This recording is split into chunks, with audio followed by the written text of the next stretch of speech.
শিক্ষার্থীরা, আগামী বছর থেকে তোমাদের নবম দশম শ্রেণীর গ্রুপ সাবজেক্টের ক্লাসগুলো কোর্সটিকা ফর 9-10 এই চ্যানেলে প্রকাশ করা হবে। তাই নতুন ক্লাসগুলো যেন মিস না হয়ে যায়, এজন্য তোমরা এখনই কোর্সটিকা ফর 9-10 এই চ্যানেলটি সাবস্ক্রাইব করে রাখো। আসসালামু আলাইকুম প্রিয় শিক্ষার্থীরা, কোর্সটিকায় আমি ইতোমধ্যেই তোমাদের অষ্টম শ্রেণীর বেশ কয়েকটি সাবজেক্টের প্রশ্নপত্র নিয়ে আলোচনা করেছি। এর আগের ক্লাসে আলোচনা করেছিলাম বাংলা বিষয়ের প্রশ্নপত্রের যে সমাধান সেটি নিয়ে। তো এখন এই ক্লাসে আমি আলোচনা করব বিজ্ঞান, যেটি গুরুত্বপূর্ণ একটি সাবজেক্ট, সেই বিষয়টির প্রশ্নপত্র যেটি দেওয়া হয়েছে এনসিটিভি থেকে, তার সমাধান নিয়ে। চলো দেখে নিচ্ছি যে এই প্রশ্নগুলোর সমাধান আমরা কিভাবে করতে পারি। শ্রেণী অষ্টম, বিষয় বিজ্ঞান, তোমাদের সময় থাকবে 3 ঘন্টা এবং পূর্ণমান থাকবে 100। এখানে প্রথমে রয়েছে এমসিকিউ। তো এমসিকিউর যে সমাধান সেটি কিন্তু তোমাদের প্রশ্নপত্রের শেষেই দেওয়া রয়েছে, তো সেটি নিয়ে আমি আর আলোচনা করছি না, আমরা সরাসরি প্রশ্ন অংশে চলে যাব। আমরা প্রথমে যে অংশটি নিয়ে আলোচনা করব সেটি হচ্ছে খ বিভাগ, সংক্ষিপ্ত উত্তর প্রশ্ন।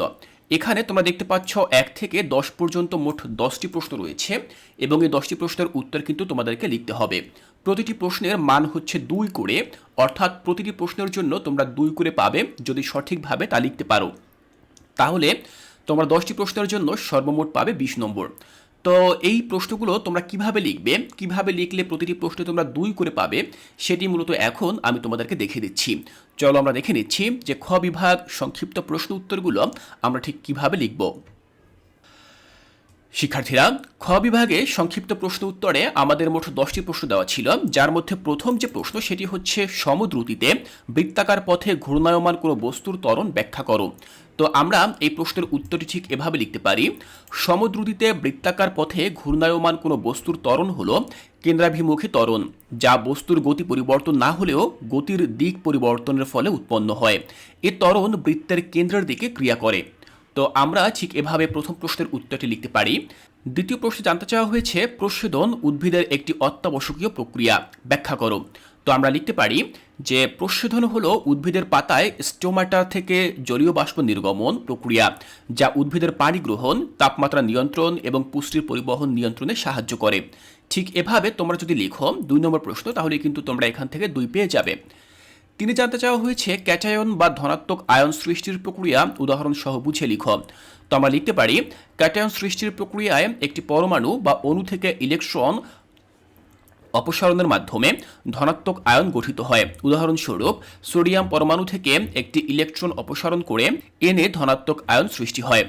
তো শিক্ষার্থীরা, তোমরা দেখতে পেলে যে আমি যে প্রশ্নগুলো এখানে লিখেছি, প্রশ্নগুলোর সমাধান লিখেছি, সেগুলো কতটা সংক্ষিপ্ত আকার লিখেছি। তোমাদেরকে অবশ্যই মনে রাখতে হবে প্রতিটি প্রশ্নের উত্তর তোমরা সংক্ষেপে লিখবে, সর্বোচ্চ 2 লাইন কি 3 লাইন এর মধ্যে লেখার চেষ্টা করবে, এতেই কিন্তু তোমরা 2 মার্ক পেয়ে যাবে। তোমরা যদি অনেক বড় লেখো, অনেক বিস্তারিত আকার লিখো, তাহলে কিন্তু তোমরা 2 মার্কের বেশি পেয়ে যাবে না। আর এর আরও একটি ক্ষতি রয়েছে, সেটি হচ্ছে তোমরা হাতে কিন্তু যথেষ্ট পরিমাণে সময়ও পাবে না, কারণ সামনে তোমাদেরকে কিন্তু রচনামূলক, বর্ণনামূলক যে সকল প্রশ্নগুলো রয়েছে, বড় আকারের প্রশ্ন, সেগুলো লিখতে হবে। তাই তোমরা চেষ্টা করবে তোমাদের হাতে যে সময় রয়েছে সেই সময়টিকে যেন সদ্ব্যবহার করা যায়। আমরা প্রথম 3টি প্রশ্নের উত্তর দেখে নিলাম, এবার পরবর্তী প্রশ্নগুলো দেখে নেব। দেখো 4-এ বলা হয়েছে আন্তর্জাতিক রেখা বলতে কি বুঝো। আমরা লিখতে পারি আন্তর্জাতিক রেখা হলো প্রশান্ত মহাসাগরের উপর দিয়ে নির্ধারিত কল্পিত রেখা, যা পৃথিবীকে 2 ভাগে বিভক্ত করে এবং তার একটি পাশে 1 দিনের পার্থক্য থাকে। তো আমরা ঠিক এভাবে 4 নম্বর প্রশ্নের উত্তরটি লিখতে পারি। এরপর দেখো 5-এ বলা হয়েছে একটি বৈদ্যুতিক বাতির ক্ষমতা 15 ওয়াট বলতে কি বোঝায়। তো আমরা লিখতে পারি একটি বৈদ্যুতিক বাতির ক্ষমতা 15 ওয়াট বলতে বোঝায় যে বাতিটি প্রতি সেকেন্ডে 15 জুল শক্তি খরচ করে আলো উৎপন্ন করে। আমরা এভাবে লিখলাম 5 নম্বর প্রশ্নটি। এবার 6-এ বলা হয়েছে সমাঙ্গবর্গ উদ্ভিদ বলতে কি বোঝো, তাদের একটি বৈশিষ্ট্য লিখো। তো আমরা লিখতে পারি সমাঙ্গবর্গ উদ্ভিদ হলো যেসব উদ্ভিদের বীজে একটি কোটিলেডন বা বীজতল থাকে। এদের প্রধান বৈশিষ্ট্য হলো পাতায় সমান্তরাল শিরা থাকে। আমরা 6 নম্বরটি লিখলাম। এরপর দেখো 7-এ বলা হয়েছে একটি উদাহরণ সহ দহন বিক্রিয়া ব্যাখ্যা করো। তো আমরা লিখতে পারি দহন বিক্রিয়া হলো অক্সিজেনের সাথে জ্বালানি পদার্থের রাসায়নিক বিক্রিয়া, যা তাপ ও আলো উৎপন্ন করে। উদাহরণস্বরূপ, মিথেনের সাথে অক্সিজেনের দহন বিক্রিয়ায় কার্বন ডাই অক্সাইড ও পানি উৎপন্ন হয়। আমরা 7 নম্বরটি এভাবে লিখলাম। এরপর 8-এ বলা হয়েছে চিত্রসহ বলয় সূর্যগ্রহণ ব্যাখ্যা করো। তো দেখো আমাদেরকে এই প্রশ্নের উত্তর লিখতে হবে। আমি লিখলাম বলয় সূর্যগ্রহণ ঘটে যখন চাঁদ পৃথিবী ও সূর্যের মধ্যে আসে, কিন্তু সূর্যের সম্পূর্ণ অংশ ঢেকে না রাখায় সূর্যের চারপাশে একটি উজ্জ্বল বলয় দেখা যায়। পাশের চিত্রে সূর্য ও চাঁদ পৃথিবীর বিন্যাস দেখানো হলো। দেখো শিক্ষার্থীরা, 8 নম্বর প্রশ্নে আমাদেরকে বলা হয়েছে যে বলয় সূর্যগ্রহণ ব্যাখ্যা করো। শুধু ব্যাখ্যা করলেই হবে না, সেটি চিত্র সহ ব্যাখ্যা করতে হবে। তো আমি প্রশ্নের উত্তরটি লিখে দিয়েছি। এর পাশাপাশি দেখো ডান পাশে আমি কিন্তু একটি চিত্র উপস্থাপন করেছি, যার মাধ্যমে এখানে বোঝা যায় যে একটি বলয় সূর্যগ্রহণ এখানে সংঘটিত হচ্ছে। তোমরা ঠিক এভাবে একটি চিত্র তোমাদের খাতায় এঁকে দিবে।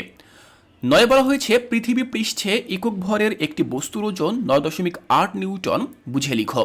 তো আমরা এই প্রশ্নের উত্তরটি ঠিক এভাবে লিখতে পারি যে পৃথিবী পৃষ্ঠে একক ভরের 1 কেজি একটি বস্তুর ওজন 9.8 নিউটন, কারণ পৃথিবীর মহাকর্ষীয় ত্বরণ হলো 9.8 মিটার পার সেকেন্ড, যা বস্তুর ভরের উপর বল প্রয়োগ করে। এটি হচ্ছে 9 নম্বর প্রশ্নের উত্তর। 10 বলা হয়েছে ধাপের নাম উল্লেখ সহ কোষ চক্রের ধারণা ব্যাখ্যা করুন। তো আমরা লিখতে পারি কোষ চক্র হলো কোষের বৃদ্ধি ও বিভাজনের ধারাবাহিক প্রক্রিয়া, যার প্রধান ধাপগুলো হলো ইন্টারফেজ, দেখো এখানে লেখা রয়েছে কিন্তু G1 S G2, এবং মাইটোসিস বা বিভাজন, প্রোফেজ, মেটাফেজ, অ্যানাফেজ, টেলোফেজ। তো আমরা ঠিক এভাবে 10 নম্বর প্রশ্নের উত্তরটি লিখতে পারি। এখানে মোট 10টি প্রশ্ন ছিল। 10টি প্রশ্নের উত্তর তোমরা কিভাবে লিখবে সংক্ষিপ্ত আকারে আমি সেটি তোমাদেরকে দেখিয়ে দিয়েছি। আমি যেভাবে প্রশ্নগুলো লিখেছি তোমরা যদি ঠিক এভাবে প্রশ্নগুলোর উত্তর লিখতে পারো, তাহলে কিন্তু তোমরা 10টি প্রশ্নের মধ্য দিয়ে 20 মার্ক নিশ্চিত করতে পারবে। আমি আশা করছি এখান থেকে তোমাদের বুঝতে আর কোনো অসুবিধা নেই। শিক্ষার্থীরা, আজকের এই ক্লাসে আমি আলোচনা করলাম খ বিভাগ সংক্ষিপ্ত প্রশ্ন উত্তর। এর পরবর্তী ক্লাসে আমি আলোচনা করব গ বিভাগ, যেখানে দৃশ্যপটবিহীন বিশ্লেষণধর্মী রচনামূলক প্রশ্নের উত্তরগুলো তোমরা কিভাবে লিখবে সেই উত্তরগুলো আমি তোমাদেরকে বুঝিয়ে দেব। তাই কোর্সটিকায় এর পরবর্তী ক্লাসগুলো দেখার আমন্ত্রণ জানিয়ে আজকের এই ক্লাসটি এখানেই শেষ করছি।